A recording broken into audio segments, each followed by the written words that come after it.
আমরা এখন প্রথমে যে কাজটা করব, সবাইকে বলতেছি, প্রথমে আমাদের যে ইনস্ট্যান্স গুলো রানিং আছে সেগুলোকে আমরা টার্মিনেট করে দিব। কি করতেছি? টার্মিনেট করছি।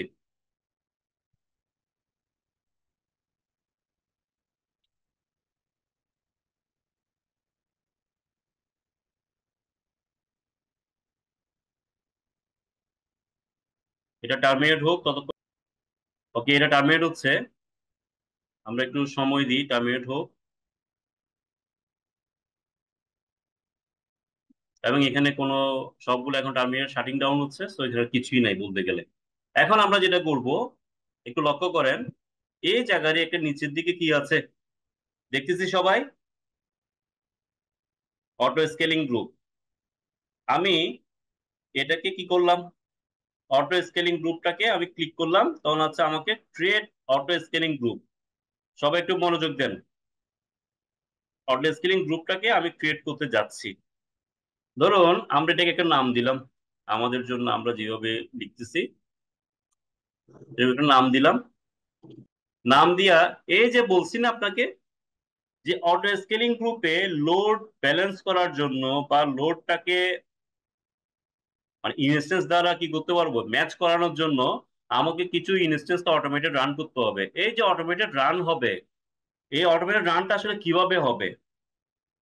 কারণ একটা ইনস্টেন্স রান হতে হলে আমাকে দিতে হয় যে ইনস্টেন্সটা ওএস টাইপটা কি হবে, এটার ইনস্টেন্সের মানে টাইপটা কি হবে, তার মধ্যে কোন ওএস রান হবে, তার কতটা স্টোরেজ নিয়ে হবে, তার কি পেয়ার কি হবে, কোন সিকিউরিটি গ্রুপের এটাকে নিয়ে কাজ করবে, এরকম অনেক কিছু আমাদেরকে দিতে হয়, রাইট?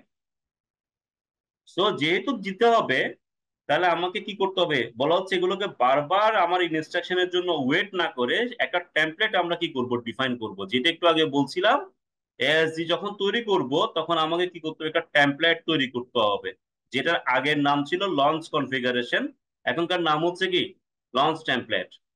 যে কোন একটা টেমপ্লেট রান করে, এই টেমপ্লেটটা আমরা ক্রিয়েট করবো। এই টেমপ্লেটটা যখন ক্রিয়েট করব সেখানে বলবো যে এই এএসডির মাধ্যমে যে লোড ব্যালেন্স বা আপনার লোডটাকে শেয়ার করার জন্য, যেটা স্কেল ইন স্কেল আউট হওয়ার জন্য যে মেশিনগুলো রান হবে, সেই মেশিনগুলো আসলে কি ধরনের কনফিগারেশনের হবে। তো আমরা একটু লিখি, এখানে আমরা একটা টেমপ্লেট দিলাম, এনটিপি ট্যাম্প বোঝার জন্য। কি দিলাম? NTP temp. এখানে লিখলাম টেমপ্লেট ফর এএসডি। এবং এখানে আপনি এখন মেশিন চুজ করবেন। দেখেন, কুইক স্টার্টে যাব। কুইক স্টার্ট, তখন এটা চুজ করব আগের মতোই। এখানে যখন চুজ করব তখন এখানে কি আসবে, ফ্রি ট্রায়াল অ্যাভেলেবেল যেটা আছে বা এলিজিবল যেটা আছে সেটা চুজ করব। আমার যদি কোনো ইনস্টেন্স টাইপ দরকার হয়, সেই ইনস্টেন্স টাইপটা কি হবে সেটা এখান থেকে চুজ করব। যেহেতু ডিফল্ট একটা ইনস্টেন্স টাইপ আমার এখানে আছে, আমরা নিয়ে নিয়েছি টি টু মাইক্রো। সো আমরা টি টু মাইক্রো দিয়ে আগাই, তাই না? ওকে। সেই ইনস্ট্যান্স টাইপ যদি আমাদের এখানে দরকার হয়, আমরা এখানে কি করব, টি টু ন্যানো, এই যে ফ্রি এলিজিবল যেটা আছে সেটা আমরা এটা চুজ করে দিলাম। এরপর আমার যদি কি পেয়ার লাগে, কি পেয়ার মানে হচ্ছে যেটা দিয়ে আমি আসলে যদি কোনো একটা এপিআই কল করে ঢুকতে চাই, তখন আমার কি পেয়ার লাগে, আমার একটা কি পেয়ার আছে এখানে, সেই কি পেয়ারটা আমি চুজ করে দিলাম। দেন হচ্ছে আমার যে security group, security group default যেটা আছে, সরি আগের যেগুলো আছে ওগুলো একটা দিয়ে দিই। ধরুন আমার একটা তৈরি করেছিল আমি, এটা দিয়ে দিই, সিকিউরিটি গ্রুপ দিয়ে দিলাম।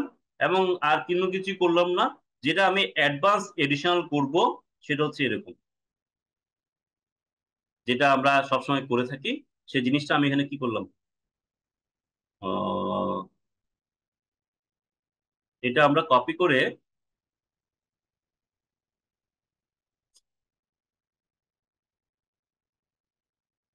এখানে দিয়ে দিলাম। দিয়ে ক্রিয়েট লঞ্চ টেমপ্লেট দিয়ে দিলাম, অর্থাৎ টেমপ্লেট তৈরি করে ফেলেছি। অর্থাৎ যে ওএস গুলো বা যে ইনস্টেন্স গুলো রান হবে, সেটা এই টেমপ্লেটের যে নির্দেশনা দেওয়া আছে সেটার ইনফরমেশন গুলো নিয়েই করবে। ওকে। এখন যেহেতু আমাকে বলেছে যেখানে যখন যাব তখন আমাকে টেমপ্লেটটার জায়গা নাম দিতে বলছে। এখন দেখেন, যখন আমি অডিও গ্রুপে যাচ্ছি, এই যে সিলেক্ট এ লঞ্চ টেমপ্লেট, এখন যেহেতু আগে ছিল না, এখন আমরা তৈরি করেছি, আমরা এটা দিব। আমাদের সম্ভবত নতুন যেটা তৈরি করেছি সেটা হচ্ছে এনটিপি টেম্প, এটা দিলাম। দিয়ে দেখেন ডিফল্ট যে ইনফরমেশন গুলো আছে, অর্থাৎ বেসিক ইনফরমেশন গুলো, সেগুলো দিয়ে আমি কি করতেছি, এটাকে নেক্সট দিলাম। নেক্সট দেওয়ার পরে বলা হচ্ছে এই যে ডিফল্ট যে বেসিক একটা নেটওয়ার্ক আছে, নেটওয়ার্কের মধ্যে কোন কোন সাবনেট গুলো আমরা ইউজ করবো, বলা হচ্ছে আমরা যতগুলো সাবনেট আছে অ্যাভেলেবেল সবগুলোকে ইউজ করবো। অর্থাৎ সাবনেট বলতে আসলে এগুলোকে আমরা কি বলছি, অ্যাভেলেবিলিটি জোন।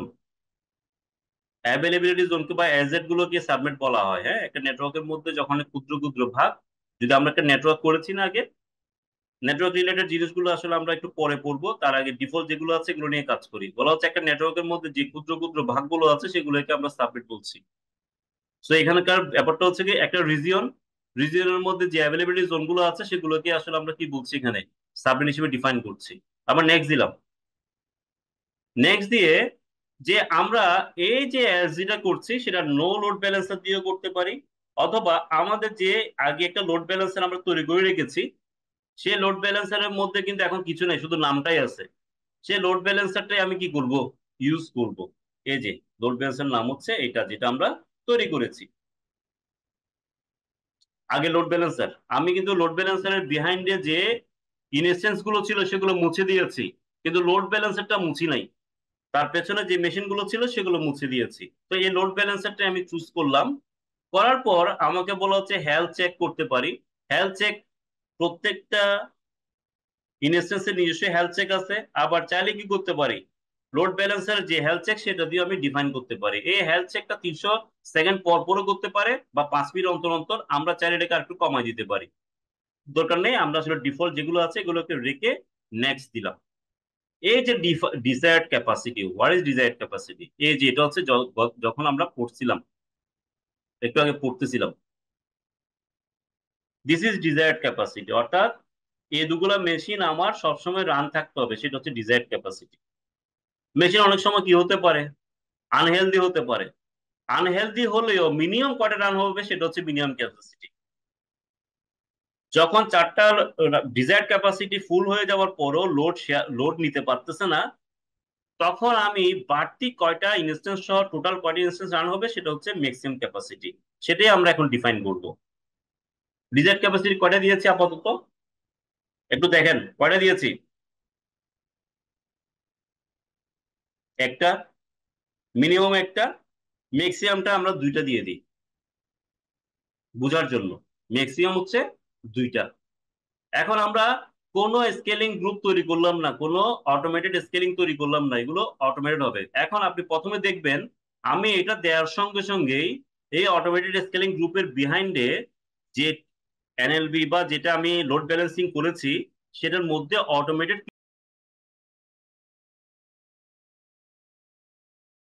কি হবে, একটা মেশিন রান হয়ে যাবে। সেটা আগে দেখেন কিভাবে রান হচ্ছে। যেটা প্রথমে আসছিল মেশিন রান হওয়া, আমরা নেক্সট দিলাম। নেক্সট দেওয়ার পরে নেক্সট, এগুলো দরকার নাই। দেন হচ্ছে ফাইনালি আমরা কি করব, যে বেসিক ইনফরমেশন গুলো দিয়েছি তার একটা সামারি দিয়েছে। সামারি দেওয়ার পরে আমি কি করলাম, ক্রিয়েট স্কেলিং গ্রুপ, এটা তৈরি করে ফেললাম। এই স্কেলিং গ্রুপটা যখন তৈরি হবে তখন আপনি একটা মজার জিনিস দেখবেন। মজার জিনিসটা কি, মজার জিনিসটা হচ্ছে এটা, এখানে কিন্তু এখনো কিন্তু সবগুলো কিন্তু শাটিং ডাউন অবস্থা ছিল, কিন্তু দেখেন একটা মেশিন অলরেডি রান হয়ে যাচ্ছে, দেখতেছেন? এটাকে আমি তৈরি করেছি। ওই যে ওই স্কেলিং গ্রুপের মধ্যে আমি বলেছি এই কনফিগারেশন দিয়ে রান হবা, দেখেন অটোমেটেড রান হয়ে গেছে এটা। আমরা ওখানে যেহেতু মিনিমাম একটা রান হতেই হবে এটা বলেছি। এটা হচ্ছে আমার অটো স্কেলিং গ্রুপ। এই অটো স্কেলিং গ্রুপের মধ্যে যাই, গিয়ে দেখেন অ্যাক্টিভিটিতে, দেখেন অ্যাক্টিভিটিতে যখন যাব তখন দেখেন কি আসছে, দেখেন লঞ্চিং এ নিউ ইসিটি ইনস্ট্যান্স, এবং এটা কখন ক্রিয়েট হয়েছে এবং কার মাধ্যমে ক্রিয়েট হয়েছে। বলা হচ্ছে a user request created an auto scaling group changing the desired capacity from 0 to 1। অর্থাৎ কোনো ইনস্ট্যান্স রান ছিল না, আমি কি করলাম ওখানে বলেছি মিনিমাম আমার একটা ইনস্ট্যান্স রান হতেই হবে, অটোমেটিক কি হয়ে গেছে, রান হয়ে গেছে। ওকে, এ দ্রুত বুঝছি। এখন ধরেন আপনার মনে হচ্ছে লোডটা শেয়ার হচ্ছে না, এখন আরো কিছু কি হবে, এখন দেখেন এদের তো দেখছেন। এখন দেখেন আমরা যদি এখন লোড ব্যালেন্সারের আন্ডারে যাই, লোড ব্যালেন্সারের আন্ডারে যাই, এখানে এনএলবি আছে না, এখানে যদি যাই, এখানেও দেখবো কি এখানে একটা টার্গেট গ্রুপ আছে। টার্গেট গ্রুপের সব মেশিন তো আমি মুছে দিয়েছিলাম। এখন দেখেন এই টার্গেট গ্রুপের আন্ডারে অলরেডি একটা মেশিন চলে আসবে। দেখেন চলে আসছে, দেখছেন? বলা হচ্ছে কই আসলো, এখনো তো আসে নাই। দেখেন এই যে ইনিশিয়ালাইজ হচ্ছে, এবং দেখেন এই যে এটা দেখাচ্ছে যে কোথায় এটা তৈরি হয়েছে। এখন আমরা কি এই টার্গেট গ্রুপের মধ্যে রেজিস্টার করেছিলাম নিজেরা ম্যানুয়ালি? এখন এখন কিন্তু করি নাই, এটা অটোমেটেড চলে আসবে। এজ এর মাধ্যমে যে ইনস্ট্যান্সটা তৈরি হবে সেটা টার্গেট গ্রুপের মধ্যে অটোমেটেড চলে আসবে। ওয়ান্স ইট ইজ হেলদি, আমি কি করতে পারবো, এই যে এই ডিএনএস নেমটা দিয়ে এখানে কি করতে পারবো, যখন আবার সার্চ করব তখন দেখবো কি আমরা মেশিনটা চলে আসছে। দেখছেন এখন এটা যে নিউ মেশিন, কিভাবে বুঝতেছেন? আইপি চেঞ্জ হয়েছে না নাকি? ওকে। এখন ধরুন আমার লোডটা আরো বেড়ে যাচ্ছে, আমার এখন মনে হচ্ছে লোড বাড়তেছে, আমার এই মেশিনটা লোডটা ঠিক মতো নিতে পারতেছে না। এই যে এই মেশিনটা এখন লোডটা ঠিক মতো নিতে পারতেছে না। এখন এজ এ অ্যাডমিন আমি চাইলে কি করতে পারি, ওই এএসডির মাধ্যমেই আমি আবার কি করতে পারি,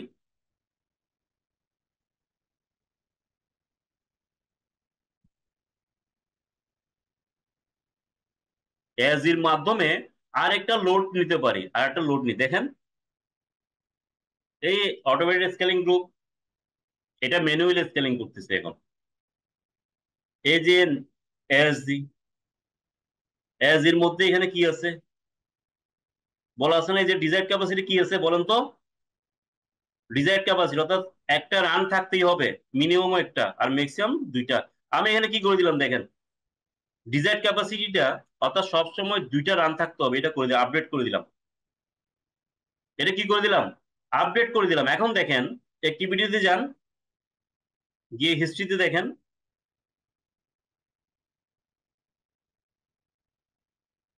একটু আমরা হিস্ট্রিতে দেখবো একটু পর। আমরা একটু রিফ্রেশ করি, EC2 তে যাই, গিয়ে দেখেন এখানে কোনো নতুন কোনো ওএস এখানে আসতেছে কিনা।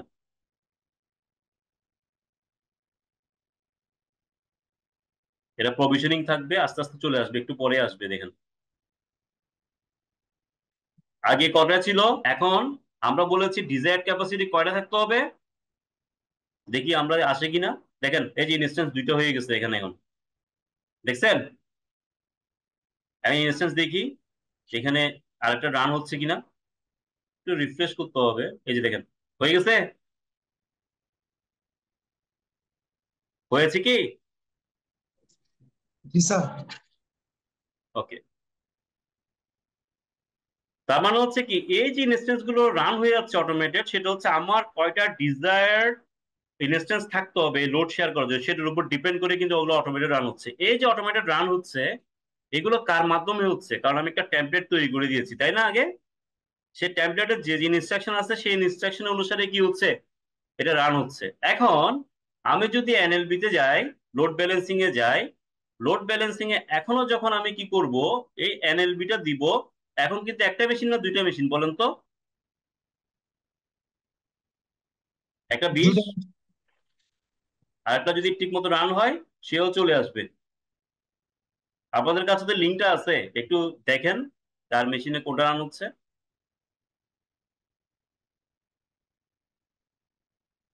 একটু ইনিশিয়ালাইজ হচ্ছে, একটু সময় নিচ্ছে, হয়ে যাবে।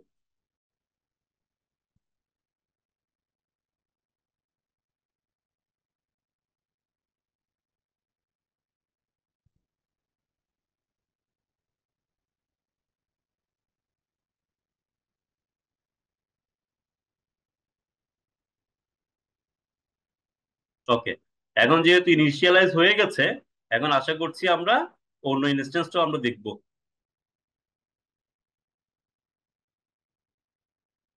একটু সবাই একটু রিফ্রেশ করেন বা দেখেন, কোডও আসবে।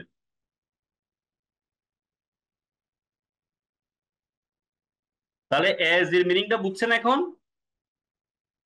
এখন বলা হচ্ছে যদি এরকম কেউ কোয়েরি করে স্যার আমি এইভাবে এইভাবে চাচ্ছি না, আমি চাচ্ছি একটা সিনারিও বলি, আমি চাচ্ছি এখন কি আমি সারাক্ষণ পাহারা দিয়ে দিয়ে বসে থাকবো? আমি সারাক্ষণ পাহারা দিয়ে দিয়ে বসে থাকতে চাই না। বোঝার চেষ্টা করেন, আমি সারাক্ষণ পাহারা দিয়ে দিয়ে বসে থাকতে চাই না। আমি চাচ্ছি এরকম একটা অবস্থা যে আমার সিপিইউ ইউসেজ যদি অ্যাভারেজে 5%, মানে একটা এক্সাম্পল দিচ্ছি, 30%-এর উপরে চলে যায়, তখন বুঝতে হবে যে আমার এই ইনস্টেন্সের উপর প্রেশার বেশি পড়তেছে। তখন সঙ্গে সঙ্গে আরেকটা ইনস্টেন্স রান হয়ে যাক, আমি এরকম চাচ্ছি। চাইতে পারি না? এই জিনিসটা আমি করতে চাই, এখন কিভাবে করব? এতক্ষণ তো ম্যানুয়ালি করলাম, রাইট নাকি? দেখেন কি করতেছি, একটু মনোযোগ দিবেন এখন।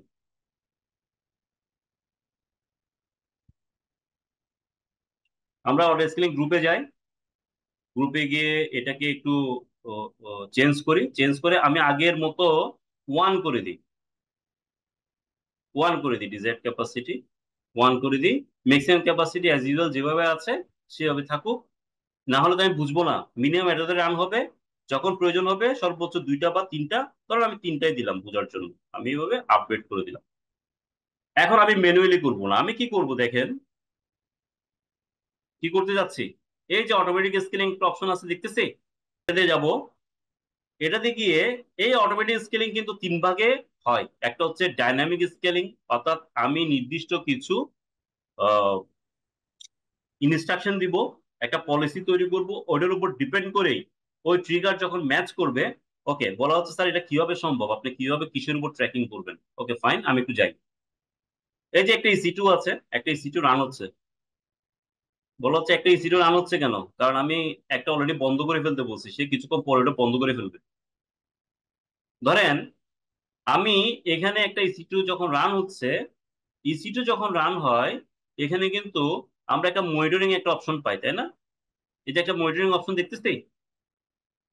এই ইসিটোর বিভিন্ন বিষয়গুলো নিয়ে কি হয়, একটা ইউটিলাইজেশন আসতেছে দেখেন। সিপিইউ ইউটিলাইজেশন কত হচ্ছে, নেটওয়ার্ক বাইট কত হচ্ছে, নেটওয়ার্ক আউট কত হচ্ছে, নেটওয়ার্ক প্যাকেট কতগুলো ঢুকতেছে, কতগুলো আউট হচ্ছে, এরকম একটা ইনফরমেশন যাচ্ছে। আচ্ছা একটু যাই আমরা এখানে। এখানে কিন্তু ইনস্ট্যান্স রান দেখাচ্ছে একটা, তার মানে হচ্ছে কোন একটা বন্ধ হয়ে গেছে, বিকজ আমি ওখানে একটা বন্ধ করে দিতে বলছি। আসুক দেখি আসে কিনা। এখন দুইটা আসতেছে, ফাইন। একটু লক্ষ্য করেন, আমরা মনিটরিং এ যাই। এই মনিটরিং এ যখন যাচ্ছি, তখন এই ইনস্ট্যান্সটার কোন কোন রিসোর্স কিভাবে ব্যবহার হচ্ছে, কতটুকু ব্যবহার হচ্ছে, সেটা এখানে শো করছে, রাইট? দেখতেছে কি CP utilization, network network byte, এই যে এই ট্রিগার গুলো বা এই প্যারামিটার গুলোর উপরও আমি কি করতে পারি, ট্রিগার করে আমি বলতে পারি। ধরুন আমি বলতেছি সিপি ইউটিলাইজেশন যখন কি হবে, ইন এন এভারেজ আপনার 10% এরকম রিচ করবে সব সময়, তখন আপনি নতুন একটা ইনস্ট্যান্স অটোমেটেড কি হয়ে যাবে, রান হয়ে যাবে, যেটা স্কেল আউট বলছি। তখন কি হবে, এটাও কিন্তু কোন এই জিনিসটা আমি কোথায় দিব, এই জিনিসটা আমি কোথায় দিব বলেন? এই জিনিসটা আমরা এই অটো স্কেলিং গ্রুপের যে অটোমেটিক স্কেলিং এর যে বিষয়টা আছে, সেখানে তিনটা অপশন পাবো। একটা হচ্ছে ডাইনামিক স্কেলিং, আমি এই জিনিসটা এখানে সেট করব। ডাইনামিক স্কেলিং এর ব্যাখ্যাটা বুঝলাম, যে এই যে একটা মেশিনের যে হেলথ আছে, হেলথের বিভিন্ন প্যারামিটার আছে, যেটা আমরা উইন্ডোজের টাস্ক ম্যানেজার দিয়ে দেখি, তাই না? যেমন নেটওয়ার্ক ইউটিলাইজেশন কত দূর হচ্ছে, আমার সিপিইউ ইউসেজ কত দূর হচ্ছে, ঠিক ওই জিনিসই এখানে আছে। এখানে এটাকে আমরা বলি কি, এই সার্ভিসটার নাম কি?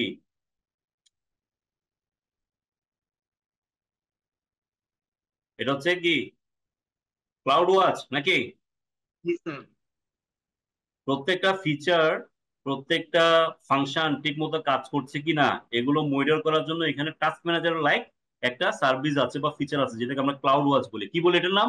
মাথায় রাখেন, ক্লাউড ওয়াচ, ক্লাউড ফিচার গুলো আছে। ঠিক অনুরূপ ভাবে এই ক্লাউড ওয়াচে যখন দেখবে যে এটার সিপিইউ ইউসেজটা এতটুকু গিয়েছে, বা এটা নর্মালের চেয়ে একটু অ্যাবনর্মাল বিহেভ করছে, তখন সে একটা অ্যালার্ম জেনারেট করবে। সেটার নাম হচ্ছে ক্লাউড অ্যালার্ম। এটার নাম কি? এটার নাম ক্লাউড হচ্ছে কি? এই ক্লাউড ওয়াচ এবং ক্লাউড অ্যালার্মের সাহায্য নিয়ে আমি যে পলিসিটা সেট করবো সেটার নাম হচ্ছে dynamic scaling policies. Clear? Predictive scaling policies এটার মানে হচ্ছে এরকম যে আমরা যখন একটা সিস্টেম নিয়ে কাজ করি তখন আমাদের এরকম চিন্তা ভাবনা হয় না যে পার্টিকুলার এই টাইমে বা এই সময়ে বা কোনো একটা নির্দিষ্ট দিনে লোডটা বেশি হয়। আমি চাচ্ছি ওই সময় লোডটা হবে, ওই সময় কি হবে, স্কেলিং হবে। তখন আমি সেট করব এটার মাধ্যমে।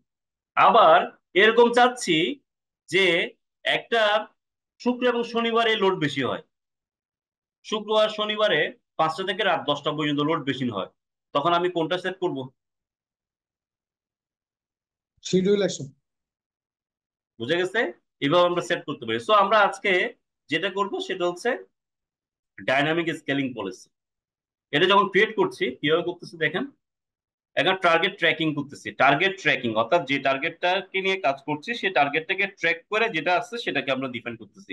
আমরা এটা চাইলে একটু চেঞ্জ করে নিতে পারি। ধরুন আমরা এটা বললাম সিপিইউ ইউটিলাইজ, আমরা বুঝাচ্ছি বোঝার জন্য ইউটিলাইজ ট্র্যাক,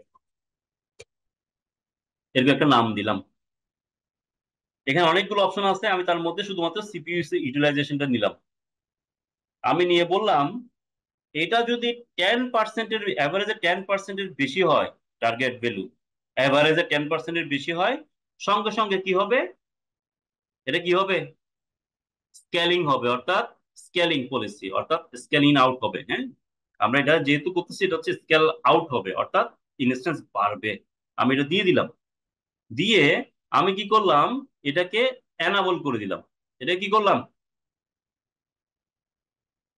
এটাকে কি করলাম, এনাবল করে রাখলাম, যে এটা যাতে হয়। আমরা এটাকে অ্যাকশন দিয়ে করতে পারি, অ্যাকশন দিয়ে লিখায় এনাবল ডিসেবল এখান থেকে করতে পারি, এই মুহূর্তে এটা এনাবল আছে, সেজন্য এটা একবার টিক মার্ক দিয়ে দিলাম। ওকে, এখন আমি এটা করে রেখে দিলাম। এখন দেখেন আমি ইসিটি গুলোতে যাই, যে ইসিটি গুলো অলরেডি আমাদের এখানে মেশিনে রান আছে বা বলতেছি মনে করতেছি, সেই ইসিটি গুলোতে যাই। এখন কয়টা আছে বলেন তো? ইসিটি তো তখন দুইটা রান ছিল, এখন কি দুইটা রান আছে?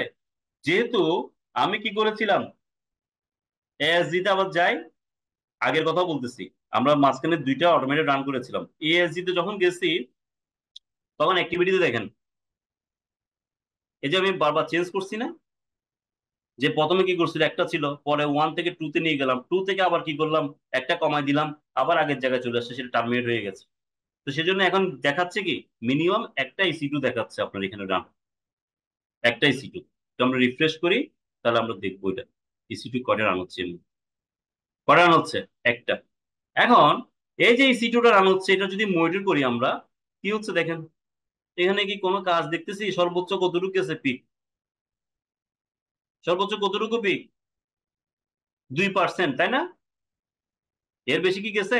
ওকে, তাহলে নর্মাল অ্যাক্টিভিটিস করলে কখনো আমার এটার বেশি 2% 3% বেশি যাবে না। আমরা একটা পরীক্ষা করব, পরীক্ষাটা কিভাবে করতেছি দেখেন, দেখি আমরা এটাতে কানেক্ট করতে পারি কিনা, তাহলে আমরা বুঝবো।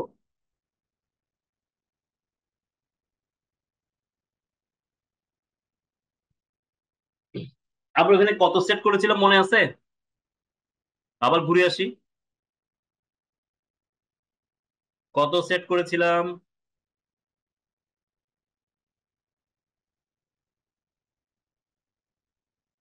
আমরা এখানে কি সেট করে, অটোমেটিক স্কেলিং কখন হবে,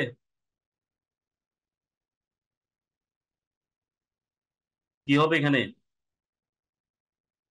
সিপিইউ ইউটিলাইজেশন যদি 10%ই হয় তখনই কি হবে, অটোমেটেড অ্যাড হবে 10%, আবার 10% নিচে নেমে গেলে অটোমেটেড আবার রিমুভ হয়ে যাবে। দেখেন, add or remove capacity units as required. 10%-এর উপরে গেলে, যখনই কি হবে 10% রিচ করবে তখনই কি হবে, নতুন একটা ইনস্ট্যান্স রান হয়ে যাবে, কারণ যেহেতু ওটার মধ্যে লোড বেশি পড়ছে এরকম বলতেছি। আবার যদি 10% নিচে নেমে যায় অটোমেটেড কি হবে, ইনস্ট্যান্স রিমুভ হয়ে যাবে। এখন আমরা এই টেস্টটা কিভাবে করব? আমি চাইলেও তো জোর করে কি করতে পারবো না, ইনস্ট্যান্সের সিপিইউ ইউসেজ বা ইউটিলাইজেশন তো বাড়াতে পারবো না, পারবো? পারবো কি? না স্যার। কিন্তু আমরা জোর করে বাড়ানোর একটা টেস্ট করি, আমরা যারা যখন অ্যাপ্লিকেশন বা কোনো কিছু নিয়ে কাজ করি তখন আমাদেরকে এগুলো টেস্ট, কিছু বিহেভিয়ার বা কিছু টুলস আমাদেরকে নিয়ে কাজ করা জানতে হয়। অর্থাৎ আমি কিছু ফেক টুলস দিয়ে কি এমন কিছু কাজ করব যাতে সিপিইউ ইউসেজ আলটিমেটলি কি হয়ে যাবে, বেড়ে যাবে। তখন কি হচ্ছে সেটা আমি তখন ইনস্ট্যান্টলি পরীক্ষা করতে পারবো এরকম লোড আসলে কি হয়।